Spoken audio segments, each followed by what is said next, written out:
Buenas noches de este domingo que acá en Argentina se está preparando para un fin de semana. ¿Estamos en el Tigre como todas las fotos de mis amigues en Instagram o en la playa? No, estamos haciendo el Festival Buenos Aires Rojo Sangre que a pesar sigue y seguimos haciendo el festival que tanto amamos, que ya va por la 21ª edición, y lo que están viendo ahora es la actividad que ya nos congregó. Por 3 noches seguidas, esta es la cuarta, según me hizo acordar Ariana Buzón, productora de este segmento. Gracias, Sergio Vera, por encargarte de toda la técnica de este conversatorio con directores y directoras de las películas que estamos pasando en el festival. Y hoy tenemos, no saben la alegría. Primero porque tenemos por un lado un director argentino que ya tuvimos la oportunidad de entrevistar y que ya me declaré varias veces fan, ya me hice cargo de que me gusta mucho su trabajo, el señor Ariel Martínez Herrera, director de Tóxico, película que van a ver en la competencia Bars Contar, pero además, y esto me vuelve loco, tenemos al señor Alejandro Ibáñez Nauta, director de la película Urubú, que está en competencia internacional, que se está conectando en este momento desde Brasil. Muchas gracias ambos por acompañarnos.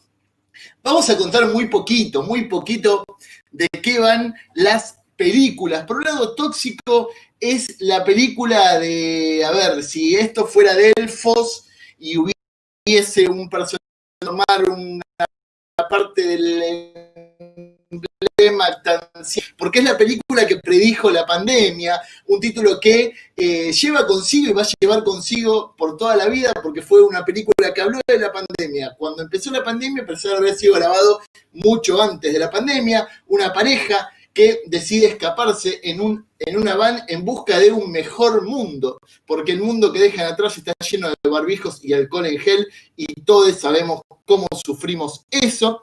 Y por otro lado, Urubú es como, a ver, imagínense esto, es como si Anaconda meets ¿Quién pudiera matar a un niño? Meets Lord of the Flies, porque es como, a ver, un personaje que está buscando una foto de un pájaro que hace muchísimo tiempo que no sé, hay registro de él, se mete con su familia, con su mujer y su hija a la selva para encontrar eso, y lo que va a encontrar son cosas un poquito más aterradoras. Vamos a ver, ustedes saben que tenemos la posibilidad de juntar directores que han entregado diferentes propuestas en este festival, y muchas veces es difícil hacer algún tipo de relación entre las películas que nos permitan poder hacer como una entrevista que sea más de ida y vuelta y no tanto una de esos de junket aburridos de prensa. Las películas, tanto Urubú como Tóxico, para mí es el valor de la aventura. Cada una de estas películas tienen personajes que van a buscar algo que está más allá de sí mismo y tienen que pasar diferentes pasos de lo que algunos estudiosos hablan del camino del héroe, pero adaptado a cada una de las cosas. Vamos a empezar con Alejandro. Alejandro Ibáñez Nauta, ¿qué le voy a decir Alex? Porque así tiene en su cuadrito. Alex, ¿cómo surgió, cómo nació el germen de Urubú? Eso sí, siempre que tengo la misma respuesta. Yo, la verdad, por ser hijo de soy, sobre todo en España, no me atrevía a hacer cine ni concursos de televisión, ¿no? Por el legado con mi padre. Yo lo que me he estado dedicando en los últimos años fue a hacer documentales. Entonces, al ver que mi padre se estaba muriendo y le quedaba poco, le dije a mi equipo, digo, mira, voy a hacer algo para sentarme con mi padre y los últimos de su vida poder trabajar junto a él. Entonces, dándole vueltas y un poco nuestra experiencia, mi experiencia, el equipo en documentales, dijimos vamos a hacer algo lo más loco posible en la selva, porque eso muy poca gente con poco dinero es capaz de conseguir realmente lo que con el poco dinero que había y con los pocos medios que teníamos. Entonces, mezclando la selva y mezclando una de las películas míticas de mi padre, que puede matar a un niño, y un poco pues lo que quise hacer era una película homenaje a su cine y a su manera de dirigir. Y esta aventura en la que se embarcan los personajes, pero también se embarcan ustedes, porque digo, irse con un equipo en el medio de la selva o en el medio de un río y lograr captar la sensación de estar en el medio de ese lugar. Digo, fue como, vos me estás diciendo que tuvo poco presupuesto, algo que acá en Argentina te juro que conocemos un montón. ¿Cómo trabajaste con las herramientas que tenías para que eso pudiera ser cinematográfico y aparte parezca una superproducción? Porque digo, tienen en un momento varias tomas con un dron que se ve hermoso, que aparte nosotros acá en Argentina muchas veces cuando usamos un dron lo usamos para imágenes medio de stock, ¿viste? En lo que pasa en la película es que el barco que estamos viendo de repente se abre el plano y es un dron hermoso del barco que estamos viendo, así que está hecho para eso. ¿Cómo fueron las herramientas con un bajo presupuesto para lograr un nivel de espectacularidad así? Pues ahí lo has dicho, lo que teníamos era el dron más tecnológico que había y digo, vamos a usarlo todo el rato hasta que lo estrelle el piloto. Entonces lo pudimos aprovechar media. Y lo que hay es que la verdad, como no te digo, bajo supuesto lo que sea, pero no había un equipo que pudo hacer el make-off porque realmente la película fue la mejor película de making of que la propia película, porque realmente estuvimos 2 meses en la selva, con todo, ¿sabes? Cuando ya llegamos a la selva, cogimos el storyboard y lo rompimos, porque no sirve de nada tener un story en la selva, porque todos los días, a cada hora, las condiciones climáticas son cambiantes. El río sube 16 metros de la seca a la época de lluvia. Y entonces cada día subía 1 metro el agua, entonces localizaciones que teníamos desaparecían. Entonces era un poco esto, es un poco de guerrilla que estábamos acostumbrados a sufrir documentales y un poco a tener a los actores las 24 horas preparados para decir, este es el momento de dar y había que hacerlo. Entonces sí que fue una batalla contra el tiempo, contra el clima, los bichos y todo de 2 meses. Qué experiencia, qué experiencia. Ariel, háblame un poco, a ver, si la gente vio el vivo de Instagram hace varios meses, por ahí se encuentran repeticiones, vamos a intentar que no, pero Tóxicos fue una película que se adelantó a su tiempo sin que nadie lo haya esperado, nadie. Yo me imagino que debe haber habido algún lugar de China que por ahí te haya llamado y decir, che, muchacho, ¿cómo supiste que íbamos a hacer este quilombo? Pero digo, ¿cómo surgió? Y una pregunta que luego de la entrevista que tuve con vos me quedé pensando, ¿cambia tu forma de ver la película luego de todo lo que pasó desde el estreno a hoy? O sea, ¿te terminaste creyendo que te habías adelantado? Sí, lo que pasa es que, o sea, es un análisis del resultado. La película se adelanta y eso pasó y, o sea, me sorprende a mí tanto como a cualquiera, porque la verdad es que no la hicimos con ese espíritu, digamos, no es que nosotros estábamos esperando que eso ocurra, pero ocurrió y ahora, bueno, es como vos decís, la película tiene ese subtítulo para siempre porque realmente es muy, muy, muy particular lo que pasó. Me olvidé cuál era la pregunta. ¿De dónde surgió? Claro, ¿de dónde surgió? ¿Cómo surgió ese proyecto? Que aparte tiene como bastante tiempo. Sí, bastante tiempo. De hecho, la pandemia venía en el guión por la pandemia de la gripe A que tuvimos en el 2008. De ahí venían las imágenes de los barbijos y de la posibilidad de una epidemia y de esto, es como este afuera medio peligroso, que en el primer guión era medio abstracto y después se fue convirtiendo en la pandemia y después llamé a un biólogo. Y por suerte llamé a un biólogo porque eso hizo que la pandemia además se parezca. Porque imagínate que yo escribí una pandemia de ficción y en vez de usar barbijos usaban máscaras de gas y era una bacteria que estaba en el agua. Bueno, no hubiera valido de nada. O sea, yo después pensaba en estas cosas, digamos. Vos me preguntabas por el tiempo que pasó después. En el tiempo que pasó después lo que yo decía es menos mal que le pregunté a un biólogo y el biólogo me dijo, mirá, va a ser un virus, va a venir de los animales, va a haber barbijos, distanciamiento. Digamos, era una enfermedad de ficción, digamos, porque no tenía nada que... O sea, tenía más que ver con la metáfora del insomnio que con la pandemia, efectivamente, que con el peligro del contagio y la muerte.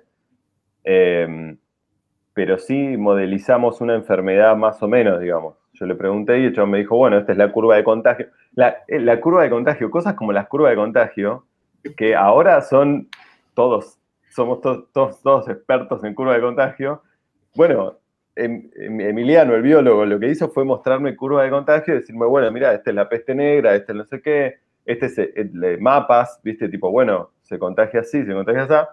Y lo que hicimos fue escribir, bueno, en la película pasa una semana, el primer día es el día 26 de la epidemia, entonces estamos en un momento de la curva y a medida que pasan los días, bueno, digamos, y ese era nuestro seteo.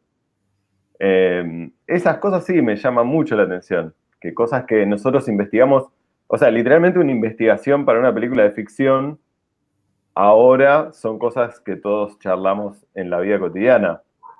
¿Me entendés? Claro. Yo estaba escribiendo una de ciencia ficción lo más loca posible y ahora todo el mundo tipo hablando de, sí, las curvas de contagio.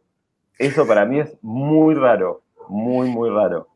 Es como muchas veces el arte termina imitando la vida, ¿no? Y como cualquier posmodernismo, los géneros se van cambiando y hoy un género que podía ser más de ciencia ficción termina siendo la realidad. Qué peligroso, ¿no? Sí, o estrenar la película y, o sea, ir al supermercado y que haya gente con barbijos, todo igual a la escena de la película que yo filmé hace 3 años, como, eso es rarísimo, más raro que la ficción, tipo, mucho más raro que cualquier ficción. Y me pasó.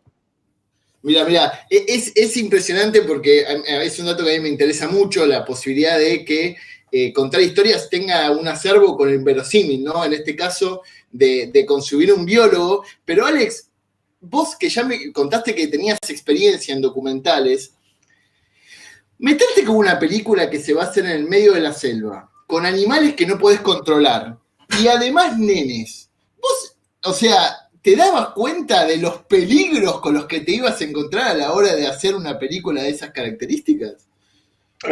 No fui consciente hasta que me di de bruces contra todo esto, ¿no?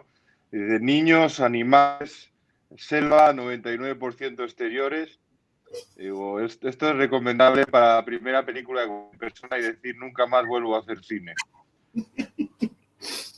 Bueno, pero sentís que lo que... Porque realmente no sabía que habías hecho documentales y se nota mucho que te da una gimnasia, ¿no? El documental, esa necesidad que uno tiene de rescatar imágenes de la nada que vengan a retratar un momento, pero además con un plano y una propuesta estética hecha en el momento. ¿Eso te sentís que te dio herramientas para resolver algunas de las cuestiones que se desarrollaban durante el complicado rodaje? Sí, date cuenta que a lo que íbamos con una cámara que era la fija, ¿no? Pero tenía yo a mi segundo diré de foto que digo, tú con la segunda cógemelo todo, porque es que son cosas que no vamos a poder repetir. Si tiro al tío en las arenas movedizas, es que solo lo voy a poder tirar una vez. Entonces, claro, vas con esa idea de intentar grabarlo todo, que hay momentos que no los vas a poder repetir porque todo lo que pasa en la película es verdad, a nivel de rodaje y a nivel de experiencia personal de los actores, ¿no? Entonces sí, mi equipo es de trabajar 18 horas al día en las condiciones y yo creo que sí que tenemos esa virtud, ¿no? Para poder hacer esa película y ese entrenamiento de esos años anteriores de habernos movido antes por la selva y haber estado trabajando como locos durante muchísimas horas, durante muchas semanas. A ver, pará que me tiraste una, porque hay una escena, ¿no? Yo de vuelta intento no spoilear, pero hay una escena con arenas movedizas. ¿Realmente se metió en arenas movedizas o era algo que imitaba las arenas movedizas? Me vuelvo loco. No, nosotros hicimos el agujero y hicimos la mezcla de barro y agua y las hicimos nosotros, ¿sabes? Y de ahí la única, que además fue muy divertido porque el actor me dijo, me he puesto un condón. Porque, claro, cuando llegamos al día siguiente estaba todo lleno de huevos de mosquito, lo que eran las arenas movedizas. Entonces, a mí lo más extraño es que, ¿cómo cojones te has traído un condón a la selva? Eso ya a empezar, es lo raro, ¿no? Luego, claro, le dije, aquí Carlos lo hace de una, porque esa arena movediza, barro, te vas a meter dentro y no tenemos otra ropa y se tienen que dar las botas metidas dentro y no hay Dios quien la saque. Entonces estuvo él 6 horas casi metido en las arenas movedizas por no sacarlo y meterlo, sacarlo y meterlo. Entonces sí, pero bueno, las creamos nosotros y eso es lo único hecho por nosotros, ¿no? El agujero ese. Y el trabajo con los actores, Alex, ¿cómo? Porque digo, también cuando uno hace cine de guerrilla, y digo, después vamos a ir sobre eso con Ariel también, pero estamos muy acostumbrados en Argentina a ese tipo de trabajo en donde los actores salen de decir, no, yo tengo que cumplir las 8 horas que me deja el sindicato y no puedo hacer más nada, son parte fundamental y activa de lo que sucede, pero acá también tenías que lograr situaciones que bordean a las películas de aventura. Porque digo, uno veía La joya del Nilo ahí, había una cosa de eso, había un poco de Holocausto Caníbal en algún punto también, pero además tenías que conformar una estructura familiar muy complicada, donde se notaba claramente qué es lo que sucede entre las personas de esa familia medio descompuesta, pero a la vez exponerlos a situaciones absolutamente tensionantes. ¿Cómo fue vos como director, primera película de ficción, trabajar con los actores y las actrices para lograr realmente lo que vos buscabas? Bueno, ya sabes, el actor principal es de teatro, también fue su primera película, él trabajó con mi padre, actor en el teatro, y le conozco a él desde hace 22, 23 años. Yo ya sabía que a él, con Carlos, le mando a la mierda y se va muy feliz y luego me manda a él. O sea, que sabía que yo iba a explotar hasta al máximo total, ¿no? Y que podía sacar el máximo partido de él. Luego con ella, pues fue una sorpresa de descubrirla porque fue todo camino.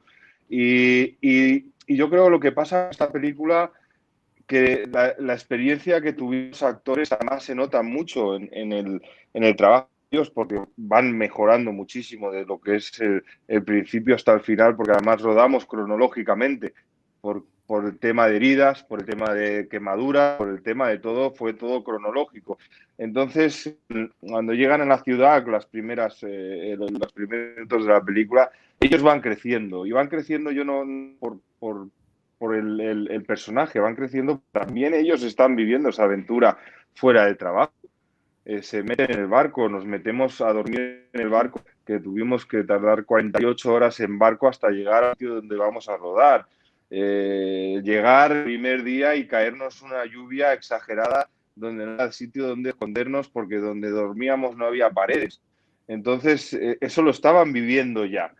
Entonces ya el personaje lo tenían 24 horas. Y yo creo que el hecho de haber hecho la peli cronológicamente, haber tenido esta aventura ya fuera de lo que es el rodaje, ayudó mucho a que ellos lo viviesen fuera y dentro de la película, y a mí me ayudó a que ellos lo tomasen como algo que era la aventura, ya no solamente el trabajo, sino es que realmente toda una aventura. Yo no sabía que lo habían grabado en orden cronológico, que es un montón, y también digo, nuevamente se notan mucho las herramientas del documental que te permiten como tomar decisiones más rápidas y efectivas ante la situación, porque imagino que por ahí si vos tuvieses muchísimas películas de ficción donde tenés un plan de rodaje y te acostumbraste a trabajar un plan de rodaje, viste que es más difícil tomar decisiones rápidas y decir, bueno, cambio esto, porque se empieza a desarmar el rompecabezas. Así que realmente no se nota eso, Alex, y se nota como la tensión que crece, es un gran, gran trabajo. Ariel, en el caso de Tóxico, casi el 80% de la película se mantiene en los hombros de la pareja protagonista. Una pareja de actores que tienen mucho trabajo en Argentina, son muy reconocidos, y vos también, como la gente puede encontrar muchos de tus trabajos, también tenés mucha experiencia. Pero, cuando hay un presupuesto tan chico, uno tiene que andar pensando cómo poder paliar cuestiones de equipos, cosas, viste, jornadas de rodaje y tal, y muchas veces uno puede olvidar un poco el trabajo del actor, viste que es muy difícil encontrar ese punto en el que, y muchas veces el actor dice, bueno, yo me pongo al hombro esto y crece, y eso luego no se junta con tu visión. ¿Cómo fue el trabajo de ellos dos para que lleven adelante la película y a la vez mantengan la visión de lo que vos tenías en mente? Y fue complicado. Efectivamente, nosotros no tuvimos, o sea, como se trabajaba en un set, el 80% de la película se grabó en un set, y en el set tuvimos muchísimos problemas y además un horario de hierro. O sea, trabajábamos 8 horas 45 y nos cortaban las luces del tablero. Fue toda una experiencia totalmente contraria. Yo lo escuchaba hablar y aparte rodar cronológico. Pensaba como, qué difícil rodar una película toda cronológica. Esto fue la experiencia opuesta. Fue todo en set, todo tipo nada, para nada cronológico, y con muchísimos problemas. O sea, nos metían... nos íbamos a almorzar y le desenchufaban los faroles al DF porque grababan como otra cosa en el medio y le desenchufaban los... Y después volvía al tablero y no le prendían la luz. Era una locura total. Y además todo con retroproyecciones, un mecanismo, ¿viste? Como que había que poner a funcionar ese mecanismo. Y en ese sentido, Agustín Ritano y Jazmín Stewart y Alejandro Jovic y Martín Garabal y otra gente que trabaja en la peli, Marcelo D'Andrea, que realmente hizo un trabajo excepcional. O sea, Marcelo D'Andrea trabajó una jornada con nosotros. Marcelo D'Andrea y Jorge Prado hacen unos policías que aparecen en una escena larga, pero una escena. Tensionante. Claro, pero están 12 minutos, o sea, la escena dura 12 minutos. Eso se grabó todo en una jornada. Y Marcelo D'Andrea entró, me dijo, ¿qué querés? Yo le dije, este es el tono, tipo, se lo describí una vez. Le dije, no tengo tiempo. Crucé los dedos así, dije, por favor, clavala al ángulo. Y el chabón se sentó ahí y la clavó al ángulo, ¿viste?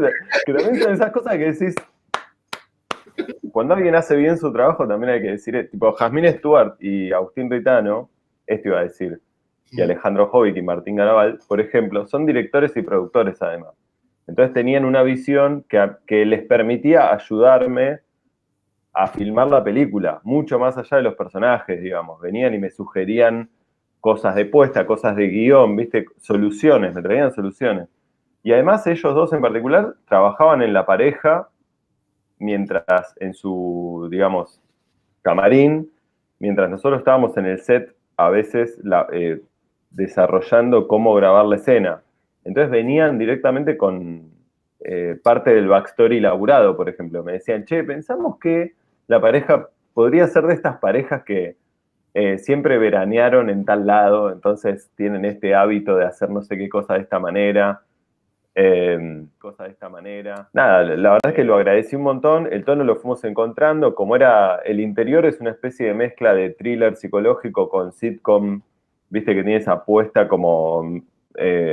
televisiva, como de línea de casa, con los muebles muy claros, color. Todo muy nítido, extremadamente nítido para una película de género, como ellos me ayudaron a ponerle ese tono, a ir encontrando el tono de actuación que daba con eso, viste que era como 30% sitcom, 50% thriller y 20% peli del Ángel Exterminador, viste.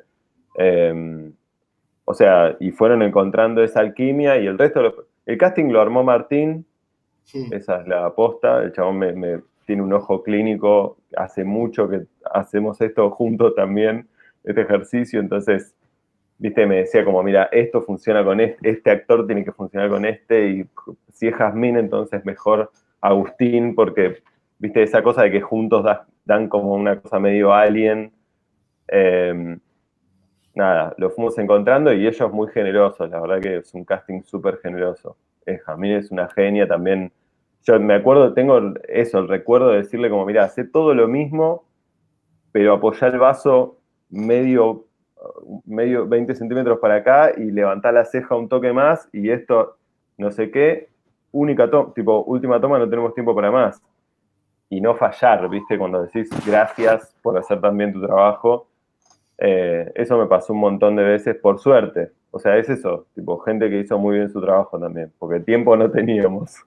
Evidentemente, Argentina. Ni presupuesto, ni tiempo, ni nada. No. Ahora después vamos a contarle a Alex, pero en Argentina lo máximo que se puede conseguir son 4 semanas de rodaje, Alex. Así que imagina, y las tenés que pedir porque si no te dan 3 nomás. Así se hacen las películas en Argentina, que es muy complicado. Con el subsidio que hace 2 años que venís remando para que se viene evaluando y evaluando. Exactamente. Ambas películas también tienen una cuestión que a mí me gusta mucho de los cineastas y las cineastas, que es una conciencia social. Usan el género para hablar de otros temas que hacen a la sociedad. Algo que el cine de género trabajó toda su vida. La ciencia ficción de los 50 y los 60 con la Guerra Fría, con las listas negras y tal, el cine de los 70 y 70 con el tema de la Guerra Fría, el 80 con la caída del muro. Digo, el cine siempre logró contar esas cosas. En el caso de Urubú, Alex, está muy claro porque al final de la película vos, ponés clara visión de yo estoy contando esto porque quiero denunciar esto también. Pero a la vez, lo que cuenta la película también entra en contradicción con eso porque vos estás contando una historia, de alguna manera, donde los villanos, vamos a decirlo de alguna manera, son ellos.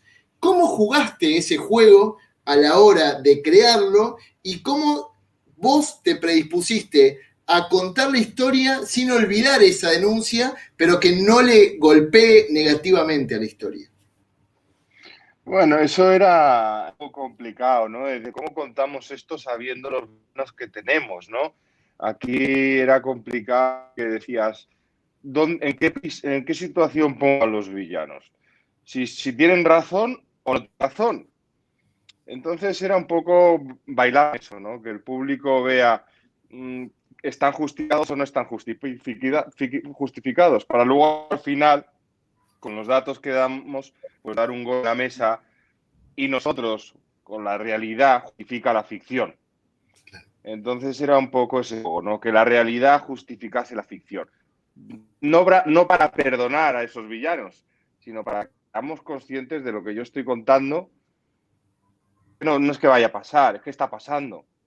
Es que estamos creando monstruos, de alguna manera, en algunos países, ¿no? Hay estos villanos con esas edades que matan. Existen esos villanos realmente. Entonces era un juego complicado, ¿no? Un juego complicado que era eso, jugar la ficción con la realidad. La realidad fuese lo que justifica la ficción. Es complicado, siendo complicado. Pero bueno, yo creo que el paseo de la película, los que no conocían a quién puede matar a un niño, ha tenido mucha crítica positiva en ese, ¿no? Que no se esperaban realmente esos datos finales, pongo, ¿no? Y es un cubo de agua para muchos que no son conscientes de lo que está pasando en el mundo ya fuera del COVID y fuera de otros problemas. Ese es un problema que muchos estamos ciegos de lo que realmente hay en el mundo. Ahí tengo, Alex, una pregunta de Quinta Dimensión que dice, ¿la referencia a quién puede matar a un niño estaba desde el principio o fue algo improvisado? Estaba desde el principio. Yo, la verdad, la película la escribí yo los últimos 30 actos del final. Iba a hacer un mediometraje y iba a ser solo el final desde que llegaron a la selva y perdieron a la niña. Y era eso, era la referencia que puede matar a un niño, ¿no? Porque era llegar a la selva y encontrarse con que se encuentran. Y luego, como sabemos que lo caro es viajar a Brasil, mi productor me dijo, Alex, hacemos el mediometraje y te va a costar igual hacer el largometraje, porque vamos a estar los mismos días y no vamos a gastar el mismo dinero porque yo sí que en Argentina se han llevado a la cárcel porque yo hago que trabaje 18 horas al día. Entonces, pues venga, pues hacemos un largo. Entonces, otros pistas hicimos todo lo que es el principio, toda esa historia del barco, el capitán, etcétera, etcétera, etcétera. Pero la historia original comienza y la es Quién puede matar a un niño, y ha sido desde un principio, porque dije al principio, era un homenaje al cine de mi padre, es mi película favorita de las pelis que han hecho 3, pero bueno, de las 3 es la mía favorita, y ese era mi homenaje hacia él. Y aún así, película, tú ves Quién puede matar a un niño en el principio en una tele. O sea, que dices, es que es un remake, y no es un remake porque tú ves la película, sabes que también juegas eso de ¿qué coño estoy viendo? No es un remake, no es una segunda parte, porque la peli, ¿Quién puede matar a un niño? Es en la propia peli. Entonces juego un poco con ese despiste por el propio homenaje. Está muy, muy bien. Ahí le respondimos la pregunta. Están diciendo, era hora que reivindiquen en el cine a las arenas movedizas de los años 80 que no las veían. Eso es cierto. Un visionario, Ariel, sí, por eso que de última día qué números van a salir de la quiniela. Pero Ariel, también Tóxico tiene una bajada. También uno ve, siempre el cine es absolutamente subjetivo y las relecturas están a la orden del día, porque una vez que la película está hecha, cuando uno después lo va a consumir, viste que uno crea teorías y tal. Pero hay un tema, ya justo nombraste a los policías, está el tema de el poder, el tema de huir de la sociedad, de una sociedad que está al borde del hiperconsumo, de que no hay espacios para vivir y tal, y el campo como algo mejor. Todo esto fue parte integral desde que empezó la idea, fue algo que se fue desarrollando luego que el concepto de la pandemia ya había quedado claro en el conflicto. Creo que siempre estuvo, porque la película originalmente es un thriller de pareja, ¿viste? Todas las problematizaciones estaban puestas ahí, en el interior de una pareja. Después, cuando empezamos a construir el resto del mundo, ahí apareció la epidemia y la disgregación social, y con la disgregación social apareció el contexto, y con el contexto aparecieron todos estos discursos sobre el abuso policial, la ola de suicidios. Por ejemplo, al ser una epidemia de insomnio, eso nos permitía hablar de esta disgregación social que vos decís desde un lugar metafórico, como la ola de suicidios que hay en la película. Habla de esta cosa de hipersaturación, de una vigilia forzada, o, no sé, investigué muchísimo sobre la privación del sueño, por ejemplo, es un método de tortura que se usa hoy. En los últimos 10 años perdimos un 30% de nuestras horas de sueño, y las perdimos a manos de la productividad. Digamos, estas son cosas, recién escuchaba a Alex decir, estas son cosas que están pasando, o sea, no son cosas que pueden pasar, estamos hablando de cosas que están pasando, y yo pienso que esa es donde está el nervio más vivo, ¿viste? Como, bueno, estamos hablando de cosas que están pasando. Después sucedió que encima la pandemia estaba pasando, digamos, como que además la pandemia se convirtió en un tema súper actual, el aislamiento, ellos no están en cuarentena, pero están aislados durante una pandemia, digamos, eso cobró una relevancia, todos los temas que tenían que ver con la pareja de golpe se volvieron un poco más actuales también. Pero sobre todo eso, yo le pregunté a un biólogo y los biólogos ya sabían que esto iba a pasar. Nadie se sorprendió, ¿viste? Como que me pasa esto que me dicen, bueno, oráculo, visionario, no sé qué, pero los biólogos ya sabían que esto iba a pasar. Y de hecho, cuando yo le pregunté, me lo dijo. Y me lo dijo tan exactamente que después cuando pasó, la gente dice, qué visionario. Pero me preguntan a mí, no le preguntan al biólogo, ¿me entendés? No hay presupuesto para la biología, Ariel. Claro. No hay presupuesto para la salud, para la tecnología, nada. No sé qué y ahora tampoco hay presupuesto para cine, loco. No hay presupuesto para nada al final. No podemos hacer la película, ni la vacuna, nada podemos hacer. No, si no da plata no sirve, Ariel. Si no da plata no sirve. Somos un mundo productivista. Si no da plata no sirve. Pero una de las cosas que otro de los puntos que también tienen en común las pelis es que en ambas el rol de la mujer está muy claro como motor y como, personaje fuerte que quiere hacerse ver, que dice... Yo no, dame bola, prestame atención, estoy acá, soy parte de lo que están contando. E incluso, Alex, en Urubú, vos justo contaste del papel del capitán, hay una situación en donde hay como una suerte de tensión sexual entre la esposa del protagonista y el capitán, pero que no es tal, porque en realidad es un pedido de atención al marido y una situación de decirle estoy acá, y ella después está todo el tiempo llevando la acción adelante. Es como, estoy cansada de las decisiones que tomás que están mal, te está pidiendo atención tu hija, mirá a tu hija. ¿Cómo fue ese trabajo en un mundo donde en el género la mujer siempre está bastante relegada y siempre es como un accesorio del varón? ¿Cómo fue en el momento de definir ese personaje que intentaste salir de ese lugar común? Bueno, yo creo que como muchos directores a veces cogemos las experiencias personales, ¿no? Para transmitirlo a las historias que contamos. Y en este caso, no es que yo era tan imbécil como mi protagonista, pero sí yo he viajado mucho durante los últimos años, no he parado en casa. Y sí ese personaje era yo, ¿no?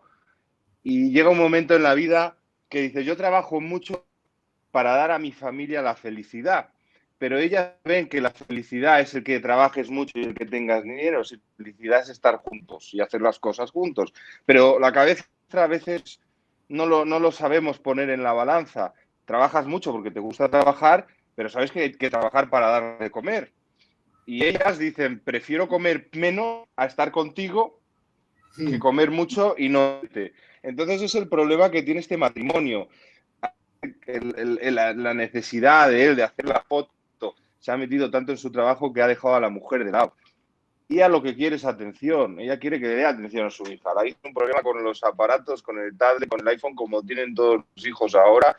Y también es por falta de atención. La falta de atención que no reciben en casa. Si nosotros tenemos niños dándoles actividades y estamos constantemente con ellos con algo, tienen más que hacer que no solamente estar con los tablets.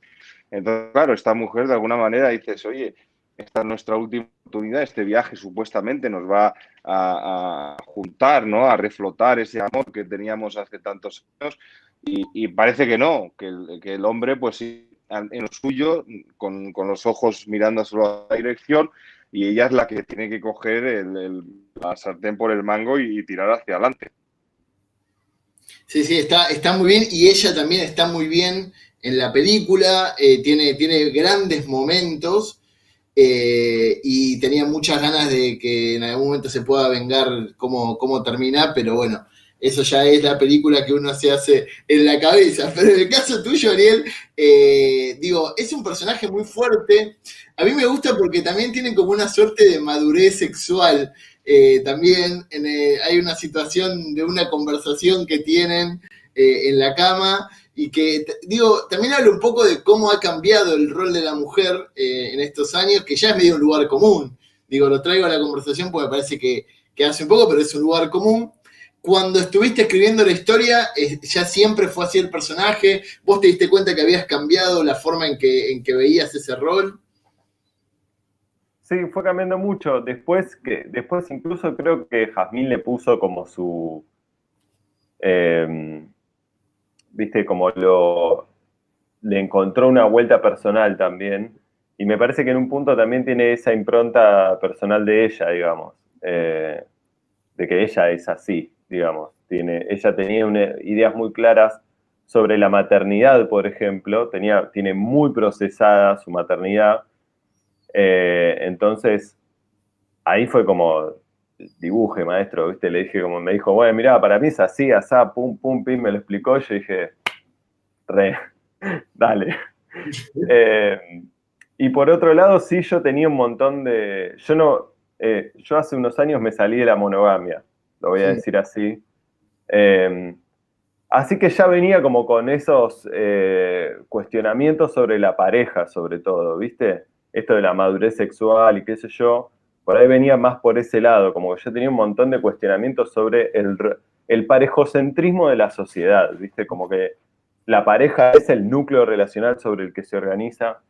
Bueno, algo de eso, digamos, yo ya venía como con, digamos, había cosas de eso que sí estaban en la génesis del proyecto, que después por ahí sí terminan configurando un personaje femenino más, no sé, al que se le puede llegar a ver una cierta apertura.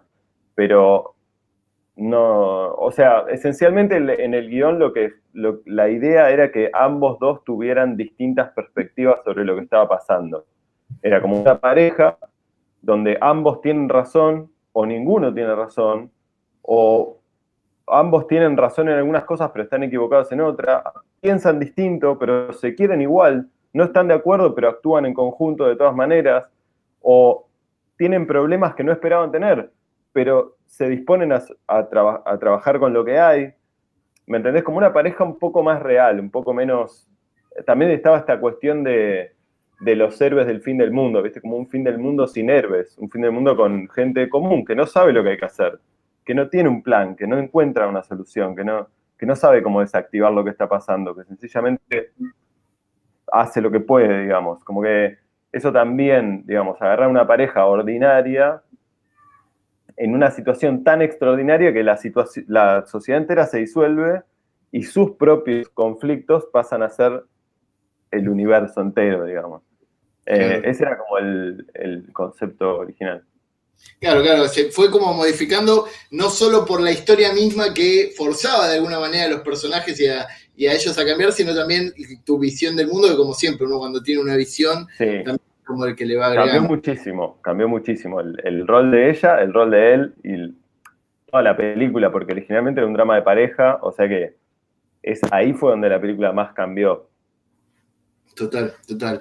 Alex, una de las preguntas que yo me hacía era, cuando uno hace una primera película en ficción, tenés como, digo, ganas de contar un montón de cosas, porque venís con muchas maquinaciones, con un acervo muy grande de cosas vistas. A la hora de encarar, porque digo, yo sinceramente vi muchísimas cosas, ya contaba al principio, de Anaconda, que justo la otra vez descubrimos que la dirigió un peruano en la conversación anterior, yo no sabía nada, muy sorpresa como Ariel, me quedé yo.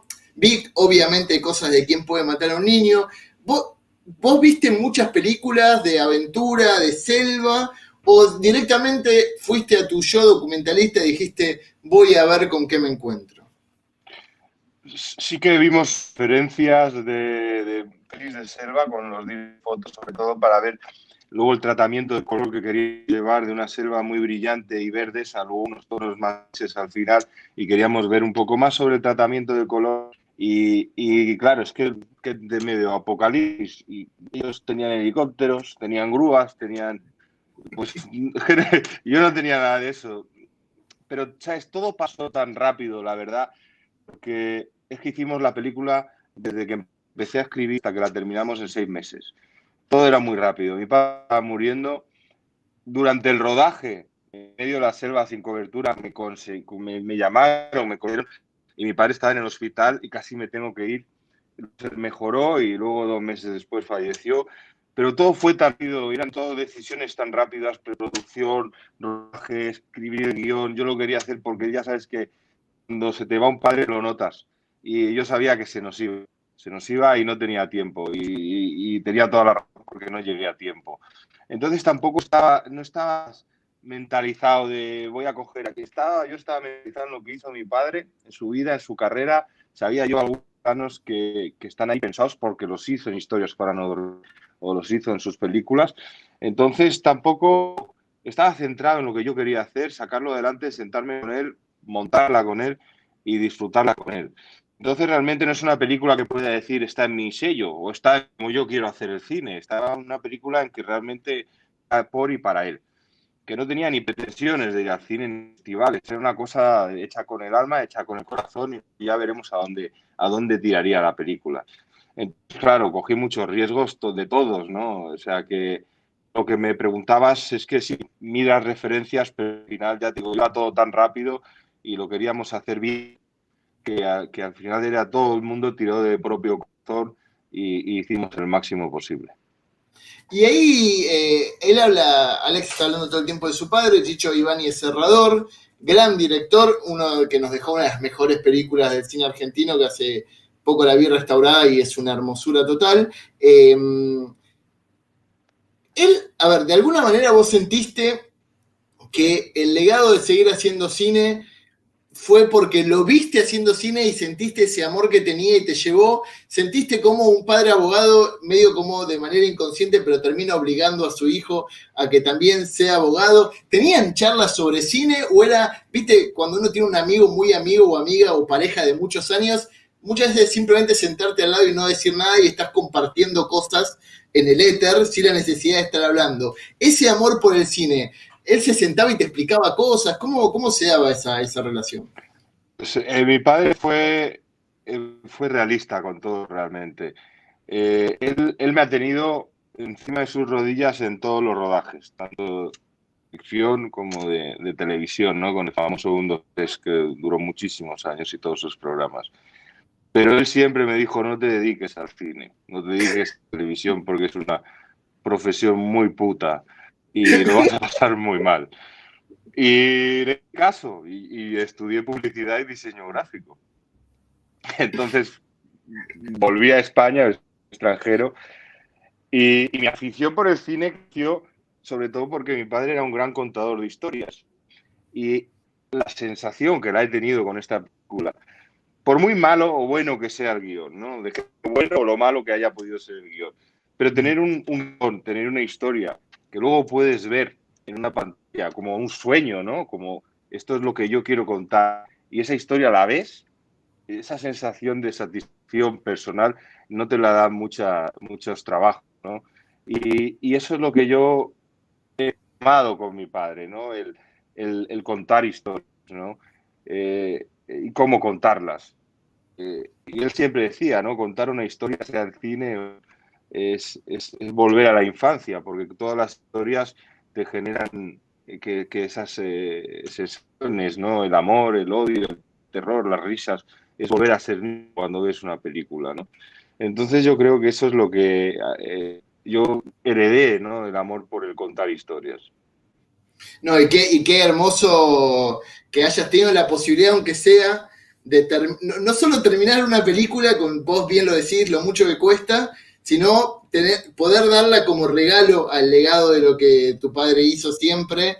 Me parece que es como doble suma al placer, ¿no?, que genera poder terminarla. Pero, Y la proeza de hacer una película en 6 meses, que es que eso sería todo un conversatorio aparte. Preguntarle a Alex cómo demonios hizo esa película.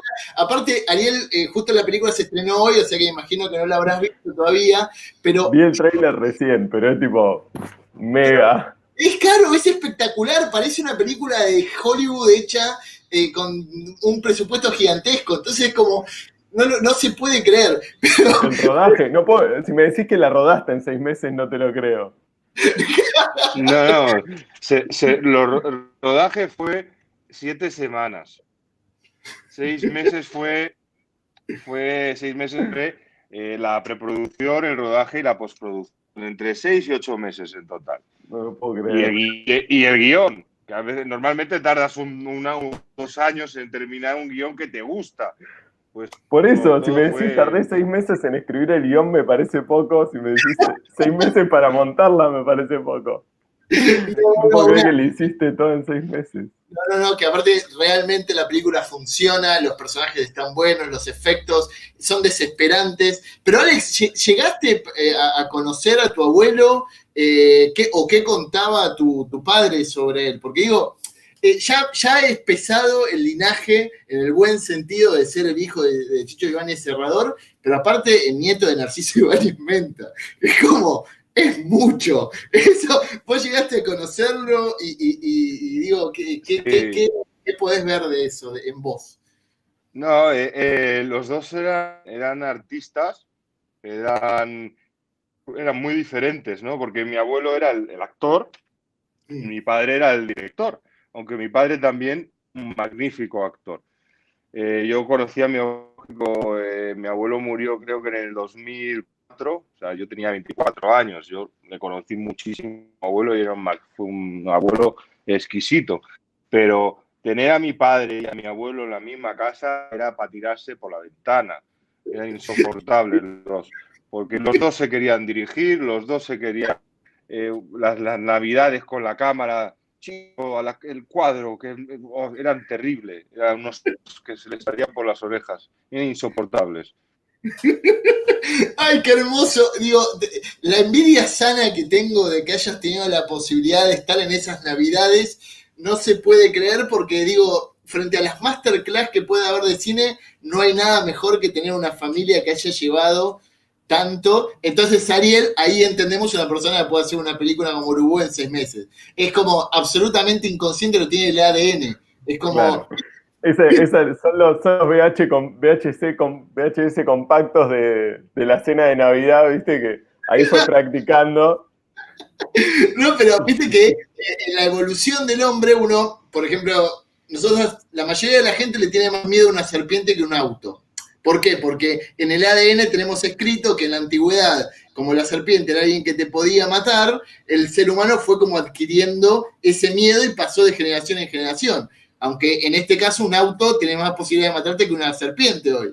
Pero está escrito en nuestro ADN. Sin lugar a dudas, Alex lo tiene escrito en el ADN porque es la única explicación posible. Ahora, la única explicación. Ahora nos quedan 10 minutos, pasó rapidísimo. La verdad que son dos personas muy, muy amables, muy, muy humildes y me encanta todo lo que me están contando. Quiero saber ¿con qué siguen después de esto? Ariel, empezá contándome qué viene después de Tóxico.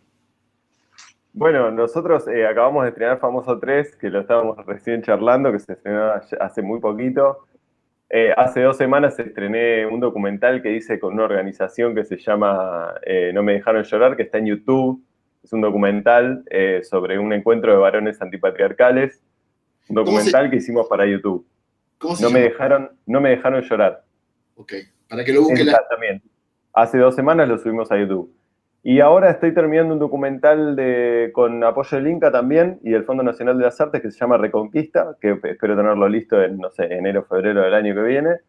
Y bueno, estoy escribiendo una película con Fabián Forte, que seguro lo conoces, para el año que viene. Ya veremos qué pasa. Qué lindo binomio ese, qué lindo binomio. Sí, y Bernardo, que no me acuerdo de apellido ahora, por eso no lo mencioné, pero no me sale. Fabián Forte, Bernardo y yo estamos escribiendo una película para el año que viene. Está muy, muy bien. Alex, ¿con qué estás ahora? Porque digo, si yo te pregunto de acá un año, capaz tenés 2 películas hechas. Entonces, ¿qué es lo que sigue con después de Uruguay? Ahora estamos con la preproducción de Historia para no dormir, que se irá no te digo el canal todavía porque no puedo, pero para plataformas. Esto es lo que en Argentina estaba El Mañana no puede ser verdad, creo que fue así la serie original. Luego mi padre la llevó y la llamaron Historias para no dormir.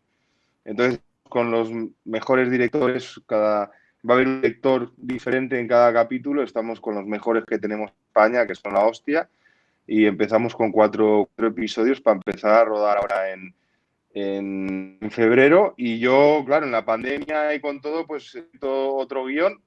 Este ya ha tardado un poco más, un año con el guión y ya está terminado, o sea que creo que pasado mañana ya ha terminado la película.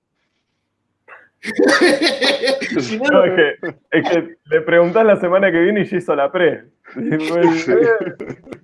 Y lo peor que después de escuchar todo este conversatorio no nos sorprendería. Es como, y claro, si fue Alex, lo hizo. ¿Qué esperabas?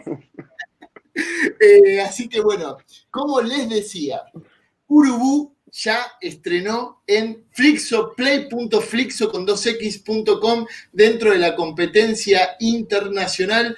Va a estar a partir de las 9 de la noche de hoy, 72 horas, 3 días completos, lo van a poder disfrutar. Una película hermosa, gigantesca, y que nos contó que lo hizo con muy poca gente, pero se ve gigantesca igual. Una gran película. Si te gustó ¿Quién puede matar a un niño? Peliculón absoluto. Si te gustan las aventuras y querés pasarla muy mal en la jungla, es tu oportunidad. Y Tóxico, película que está en contarcont.ar, en la competencia Contar Vars, que es la primera vez que hacemos la competencia de películas que han sido estrenadas de género durante la pandemia. que cuenta la historia, como les decía, de una pareja que decide escaparse en una van de una pandemia, y hay mucho humor absurdo, un gran personaje que aparece de vez en cuando, que creo que es lo más Monty Python que vi en el cine en mucho, mucho tiempo. La última pregunta a ambos. Alex, si tuvieses que agregarle una escena más a la película, una escena más que o no llegaste o no había posibilidades, ¿qué le agregarías a la película? Luego, es que además, cuando hice el primer chorizo de la película, es una película de 3 horas y media. O sea, wow. Tengo estas que he eliminado que eran bonitas porque además eran de mi personaje. O sea, yo tengo ese personaje que... Una escena que yo hablo de mi padre, metafóricamente. Entonces, esa escena, claro, la quitas porque es una cosa personal. Al final era un coñazo porque solamente lo van a entender mis allegados. Pero sí que es una escena donde yo hablo de mi padre, de que yo era un capitán en la película, un capitán del barco, que mi capitán es el que me enseñó a navegar. Entonces sí que es una escena que a mi nivel personal, pues sí que me hubiese gustado dejarla, sobre todo para que la viese él, porque le estoy hablando a mi padre directamente a través de mi personaje. Está bien, sé que es muy posible que en algún momento tengamos un uncut de Urubú que puede durar 3 horas. ¿Es posible, Alex, eso? No. Ya está, como, ya está. Está muy bien. Y Ariel, vos, que digo, las condiciones fueron más complicadas, menos tiempo de rodaje, ¿hubo alguna escena que te hubiera gustado poner en la peli o que capaz quitaste o que sale de la nada y te dan un montón de plata para hacerla? Sí, no, sería otra película. Si me das un medio metro de changüí, ya le empiezo a agregar cosas. O sea, las cosas, le tuvimos que recortar 30 escenas en el página a página y después como 20 más a la hora de rodaje. Yo siempre cuento esta porque me quedó grabada y me hubiera encantado filmarla, pero las mujeres pájaro, la célula terrorista esta que aparece de mujeres con cara de pájaro que vuelan puentes, que dicho así parece... Bueno, por eso, eran personajes que tenían un backstory, que se juntaban y que tenían una teoría sobre lo que estaba pasando y que volaban la estación de servicio mientras ellos se escapaban, y todo sucedía en una escena de tiros. Y bueno, ahora todo eso quedó en off, como tantas cosas en la película que me hubiera encantado filmarlas. Me hubiera encantado filmar esa película con todos los planos que ameritaba también, como que, o sea, mismo sin agregar ninguna escena, pero agregarle los primeros planos que no pude filmar, sería inmensamente feliz. Sí, pero Ariel, y retomando un poco lo que contaba Alex y parafraseando nuevamente al señor Pablo Paredes de Fuerza Producciones, las películas son para siempre. Ustedes, los dos, terminaron las películas, las estamos pasando en el Festival Buenos Aires Rojo Sangre y ahora quedan para el público y para que ellos y ellas la puedan ver. Muchísimas gracias, Ariel Martínez Herrera y Alejandro Ibáñez Nauta, por su tiempo, por su calidez, por la posibilidad de abrirnos su corazón y un poquito del backstory y el backstage de las películas que los y las freaks del Festival Buenos Aires Rojo Sangre nos encanta, porque es nuestro motor y la sangre que llevamos adentro. Dame más cine, sigan haciendo películas que lo disfrutamos mucho. Nosotros seguimos en el festival hasta el 13 de diciembre. Seguimos, si nos da el cuerpo y la energía, ya estamos con los speed y el café y todo, pero vamos a llegar. El festival... En festivalrojosangre.com.ar pueden ver toda la programación. Recuerden que estamos en flixoplay.flixo.com en la competencia internacional iberoamericana de cortos y panorama argentino, y en Contar con la competencia Contar Bars y los documentales, y en YouTube todas las noches con aproximadamente 6-7 horas de contenido en vivo non-stop. ¿Estamos delirantes? Sí, estamos delirantes, pero no queríamos perder la posibilidad de compartir otro año del Festival Buenos Aires Rojo Sangre con ustedes. Nuevamente, muchas gracias a ambos directores. Mucha suerte con lo que sigue en sus vidas, que seguramente sean muy buenos y sean muy buenas películas. Para el resto de la gente, sigan mirando cine. Ahora sigue Hoy Tras Noche Bars, Manos de Hand of Fate, con Pedro y Cicuta. Nos vemos mañana. Muchas gracias. Adiós.